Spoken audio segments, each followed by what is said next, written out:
네, 안녕하세요. 주식은 역시 기리기리스의 기리시입니다. 안녕하세요, 여러분들. 자, 오늘 증시 좋은 흐름을 나타내고 있습니다. 한 주의 첫 출발이 좋으니까 이번 주 마지막까지도 좋을 수 있겠죠. 꼭 그렇길 바라며 빠르게 공부해 보도록 하겠습니다. 같이 공부하시죠. 렛츠 길.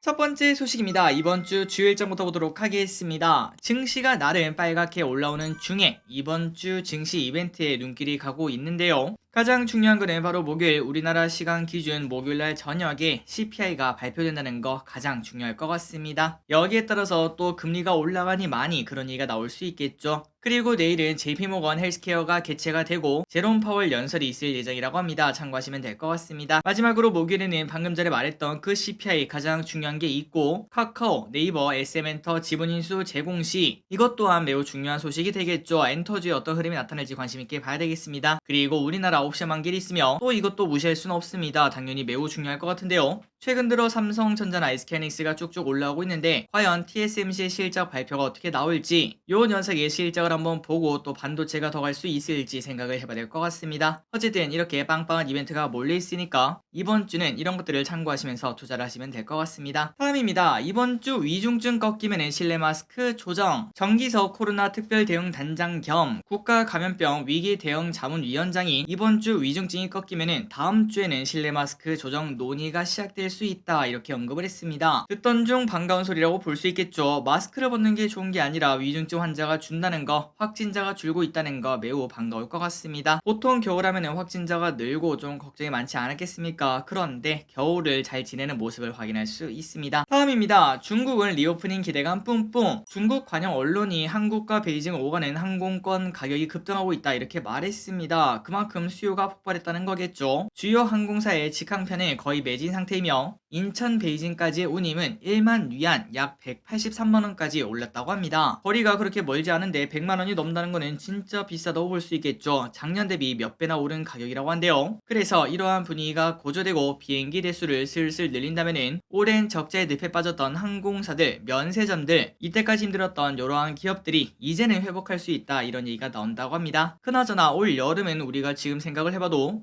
아마도 정말 많은 사람들이 해외여행을 가고 해외여행이 폭발할 것 같은데 오히려 이때 우리는 제주도를 노려보는 것도 괜찮을 것 같습니다. 제주도가 이제 다시 또 옛날 가격으로 돌아갔다고 하죠. 사람들이 많이 갈 때 굳이 가서 비싼 가격 내지 말고 올해 여름은 제주도를 노려보는 것도 괜찮을 것 같습니다.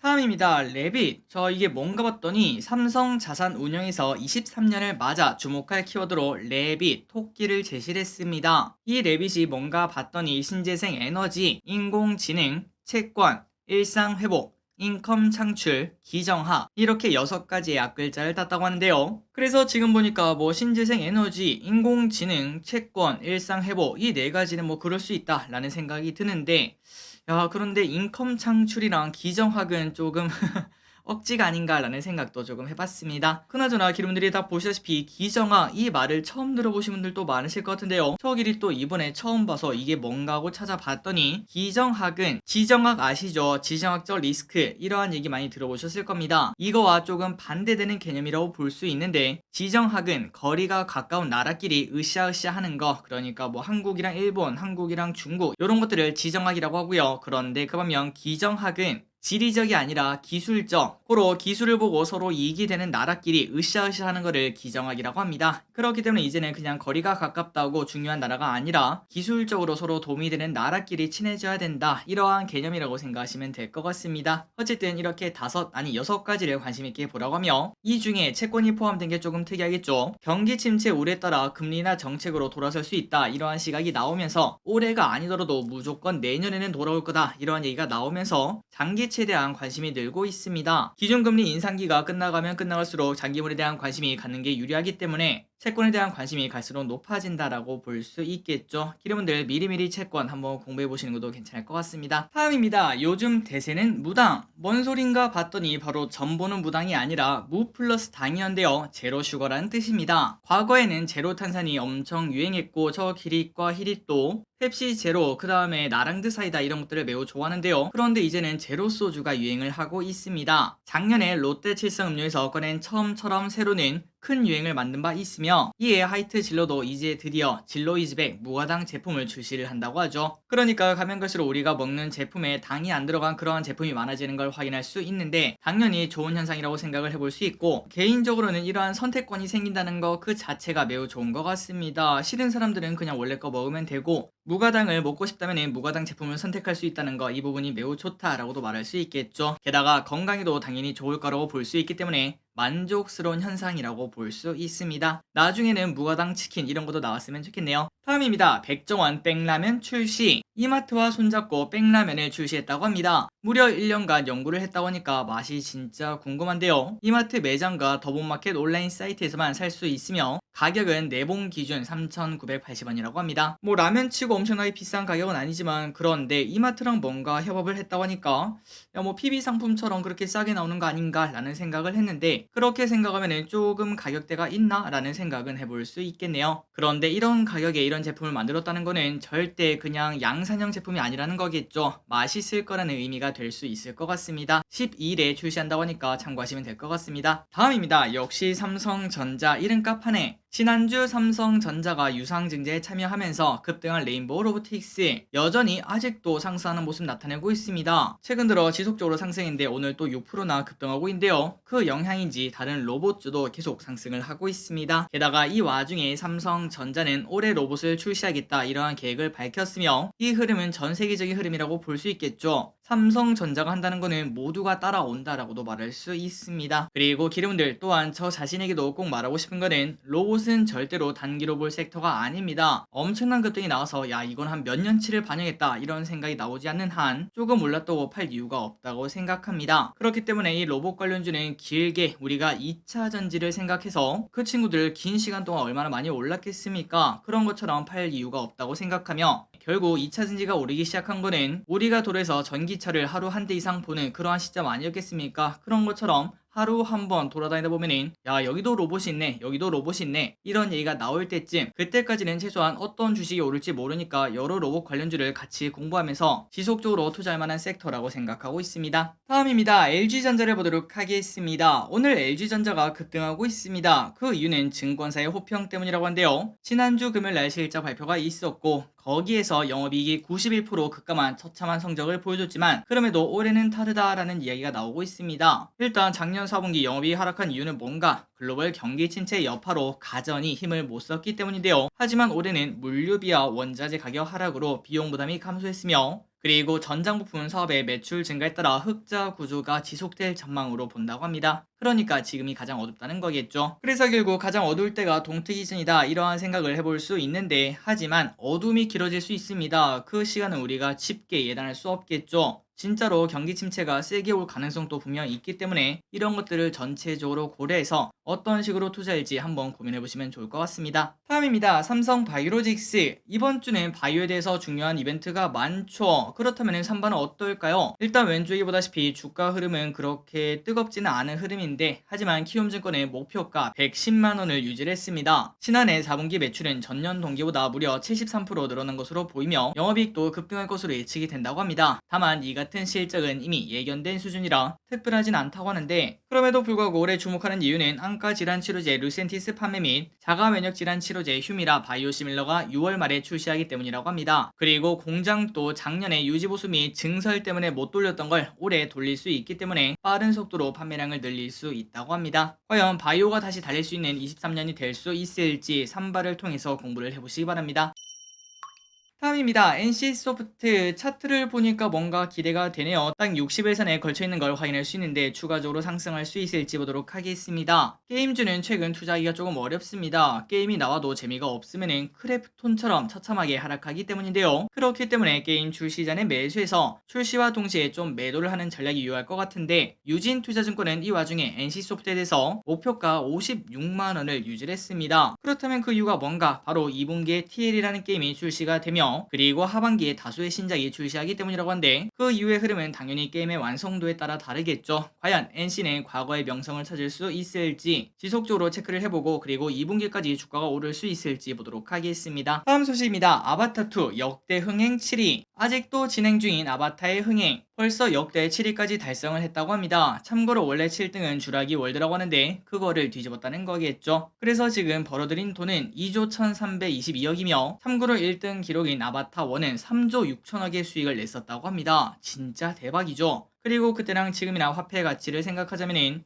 아바타 1이 진짜 대박이었다는 걸 한 번 더 느낄 수 있습니다. 그리고 우리나라 누적 관객 수는 지금까지 877만 명이라고 하니까 1000만 영화가 가능할지도 관심있게 봐야 것 같습니다. 다음입니다. 뉴진스 초동 판매량 70만 장 돌파. 하이브의 BTS 다음 타자는 바로 뉴진스다 이러한 얘기가 나오고 있죠. 뉴진스가 첫 싱글 앨범 OMG를 발매하고 일주일간 총 70만 1241장을 판매를 했다고 합니다. 이 기록은 엄청난 기록이라고 하는데 그 이유가 뭔가 봤더니 뉴진스는 아직까지 데뷔한 지 1년도 채 되지 않았습니다. 그리고 역대 걸그룹 데뷔 앨범 초동 판매량에서 신기록을 세운 바 있었는데 당시에 31만 장을 팔면서 신기록을 냈고 그런데 지금은 그 2배를 이미 뛰어넘었다는 거겠죠. 그래서 이미 역대 걸그룹 초동 상위 5개 음반 아티스트의 이름을 올렸다고 하니까 앞으로 어디까지 올라갈 수 있을지 우리가 관심있게 받을 것 같습니다. 그리고 혹시나 기름분들 이거는 저 기리시 꼭 말씀드리고 싶은데 솔직히 이제 저 기리시랑 같이 공부하시는 분들 중에서 젊으신 분들은 그렇게 많지는 않습니다. 대부분 30대에서 50대 이쪽에 많은 분들이 계신데 그런데 솔직히 우리가 느끼죠. 나이가 들면 들수록 새로운 노래가 듣기 싫고 젊은 애들이 좋아하는 거는 야 저게 뭐냐 이런 생각 이런 생각이 솔직히 들긴 합니다. 저 기 또 그런데요. 하지만 이제는 또 100세 시대 아니겠습니까? 그렇기 때문에 젊게 살기 위해서 그런 게 아니라 요즘 유행을 따라간다 이런 마인드로 가면 갈수록 어쩔 수 없이 우리의 마음이 좀 다치긴 하지만 그런데 그거를 조금 열 필요가 있다고 생각하며 게다가 우리는 또 주식을 하지 않겠습니까? 실제로 어떤 노래인지 그런 것들을 들어보지도 않고 사람들이 좋다고 하니까 나도 사야겠다 이런 마인드는 당연히 좋지 않다고 생각합니다. 그렇기 때문에 여러분들 난 투자자니까 당연히 투자자로서 들어봐야겠다 이러한 마인드로 요즘 정말 핫하다는 뉴진스의 노래들 오늘 한번 기회가 되신다면 아직도 한번 또 안 들어보셨다면 꼭 들어보시면 좋을 것 같습니다. 그러면 아마도 요즘은 이런 게 잘 나가는구나 뭔가 옛날에 들었던 감성이다 라는 걸 느낄 수 있을 것 같아요. 그리고 이는 뭐 게임이라든지 아니면 영화, 드라마 이런 것들도 마찬가지라고 볼 수 있겠죠. 다음입니다. 파킹 통장 금리 어떤가? 파킹 통장을 공부한 지 시간이 조금 흘러서 오랜만에 좀 복습을 하려고 가져왔습니다. 지금 금리는 어떤지 어떤 파킹 통장이 유리한지 한번 보자면은 1위는 OK저축은행으로 OK읒 100만 통장이라고 합니다. 이 파킹 통장은 100만원 이하까지 넣으면은 연 5.5%의 금리를 받을 수 있다고 하며 이 정도면 진짜 대박이겠죠. 100만원 넣으면은 그냥 5.5만원이 나온다고 하니까 대박이라고 볼 수 있으며 500만원 이하까지는 5%, 5천만원 이하까지는 4%라고 합니다. 다음으로 2등은 어딘가 바로 에큐원 저축은행의 적금성 머니 모으기 통장인데 1000만원 이하까지는 5%의 금리를 받을 수 있다고 합니다. 그리고 그 다음은 에큐원 저축은행의 머니 쪼개기 통장인데 3000만원 이하까지 4.3%의 금리를 받을 수 있다고 하니까 참고하시면 될 것 같습니다. 어쨌든 1등은 OK저축은행이라고 볼 수 있고 참고로 조금 유명한 인터넷뱅크 K뱅크는 3억까지 3%를 준다고 하며 토스는 조금 특이하게도 5천만원 전까지는 2.3%고 그리고 그 이상은 4%를 주는 반대되는 모습을 나타내고 있다고 합니다. 혹시나 파킹 통장을 공부하신다면 참고하시면 될 것 같습니다. 다음 소식입니다. 넷플릭스 공유 시 돈 내라. 넷플릭스에서 올해 초부터 미국을 시작으로 계정을 공유해 여러 사람이 쓰는 행위를 막을 예정이라고 합니다. 동거인 외 제3자에게 계정을 공유하면 2에서 3달러를 추가로 내야 한다고 하는데 최대 공유 인원은 2명까지 가능하다고 합니다. 하지만 이용자들의 반발도 어느 정도 있을 것 같은데 넷플릭스의 계정의 무료 공유 방지 정책이 성공을 보일지에 따라서 다른 OTT들의 입장도 변할 것으로 보인다고 하니까 참고하시면 될 것 같습니다.